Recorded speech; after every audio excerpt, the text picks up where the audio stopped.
have a full picture of who the 2025 Seattle Mariners are just yet, but Adam Jude on with Brock and Salk this morning said it's starting to take shape. Who are these 2025 Mariners? They are, all of a sudden, they're an offensive juggernaut. Is that a weird thing to say? I mean, you get them away from T-Mobile Park, and they certainly look better than average offensively.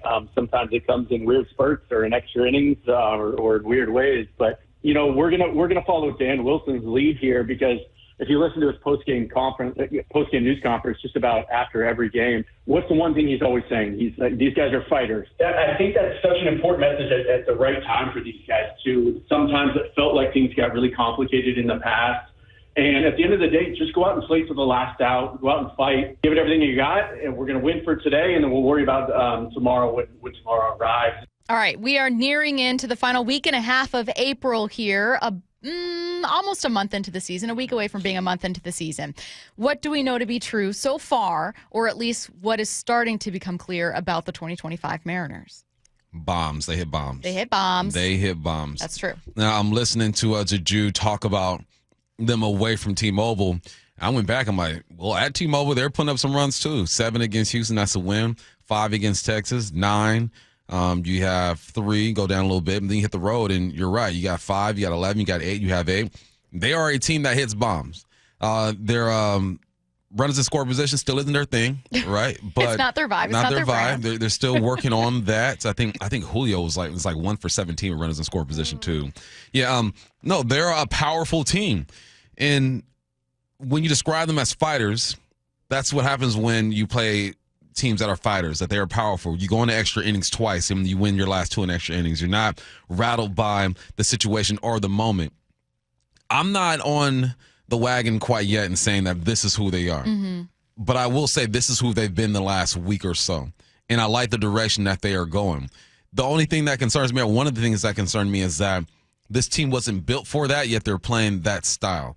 So now do you lean into it? What's the coaching like? What's the philosophy? What's Edgar saying to these guys now? You know, are we leaning into, okay, this is our identity? Or are you going back to spring training and say, okay, let's just put the ball in play and play that type of game? Whatever's happening, I like it, but I'm not completely sold as this is who they are and they can keep this up, because I need to see more from Rowdy. I need to see more from Julio.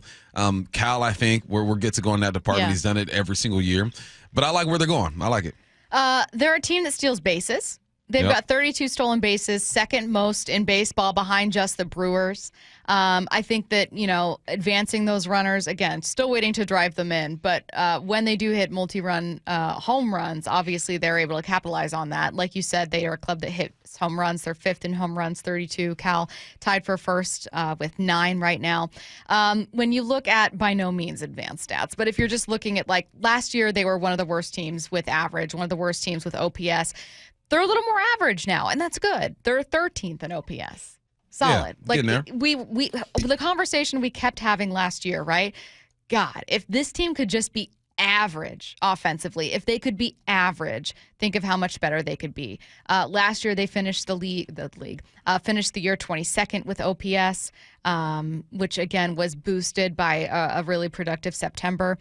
They were 12th in home runs, again boosted by a more productive September, but certainly not 5th. And then, as you guys know, with average, they were among the worst teams in the league, and with strikeouts, they were the worst team in the league. They're 7th there right now. Yeah, they're getting better in some areas. And that's good. You want to be trending in the right direction. Something I do want to see is just more extra base hits. You know, that tells me you're just hitting the gaps and guys aren't pimping it like Jared Kelly did with the Atlanta Braves, you know.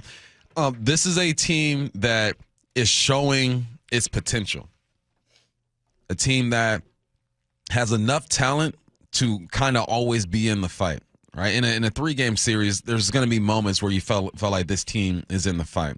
And they're doing it without Julio even being the guy that we hope that he is. Now, halfway through the season, if we're still seeing the same Julio, then I think other conversations are going to be had, right? It's about time that he starts producing the way that he's being paid to produce. But no, this is a scrappy team, but that's what this team needed to be. What they are right now is who they needed to be. Yeah. Find a way to win. Want to play for contact? That's not the deal. We're hitting bombs now. Find a way to win. Castillo, command is off just a little bit. Still, find a way. Bring up Ben Williamson. He hits a bomb. Rowdy, he hits a bomb. They're winning in multiple ways. Something you said earlier in the show. two things that I want to get to. One, you already mentioned it with Julio. They're not necessarily a team that is Julio's team. You know what I mean? Like, one thing that we talked about, and we were not the only ones, that everyone really talked about a ton heading into the season. Alden Gonzalez had a feature on ESPN saying, this offense goes as Julio goes. Mm-hmm. That's not necessarily been the case. Julio initially got off to, I don't want to say a hot start, but a more productive April that he had in years past. He had his earliest home run in April of his career. He has 6 home runs, not including the season, 6 home runs total in his career in April. So getting off to a somewhat more comparatively hotter start than he had. But it's still been a little underwhelming. It's still been kind of cooling off. And that's surprising to me because I thought we'd be talking about this team as, well, what's Julio doing? Then I'll tell you how the Mariners are doing. That's not the case right now. It's Kyle's team. Yeah. It's Kyle's team. We said it with Ryan last week. Kyle got paid and has stepped up. Yeah. He's playing even better ball right now. He is the leader out there, and he's going to need some help because it's going to be so hard to just rely on Kyle to hit bombs every other game and win ball games that way. He's going to need some help, and Julio has to be that guy. Let's go to some pitching stats. I wouldn't necessarily say this right now is looking like the best pitching team in baseball. Last year, they finished the year second in ERA among the leaders in strikeouts as well. They were not necessarily one of the best teams there, but still a top 10 team. They're kind of middling right now. I will admit that obviously not having Kirby is going to sway some of those stats. Right? Because you've got starts by Luis F. Castillo and Emerson Hancock, 2 apiece that are in here right now. You need the farm to produce.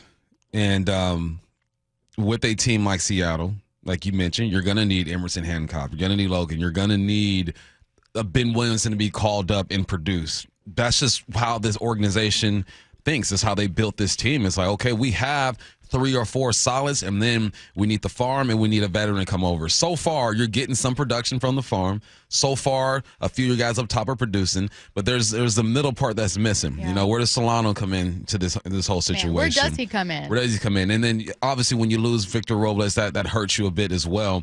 But no, just like we say, they have to win in multiple ways. You need contributions at all levels, from the superstars to the old heads to the young guys on the farm, right? There's going to be a rotation going on there. You got to weather the storm with your pitching staff. There's just you have to be a scrappy, fighting type of team with their situation. JD in the 509 says they're still striking out way too much, which I agree. A bit easier to stomach those strikeouts when they come in a win, like yesterday. Yeah. What a weird game, striking out that much. But when you didn't strike out, you drove runners in, so it worked out.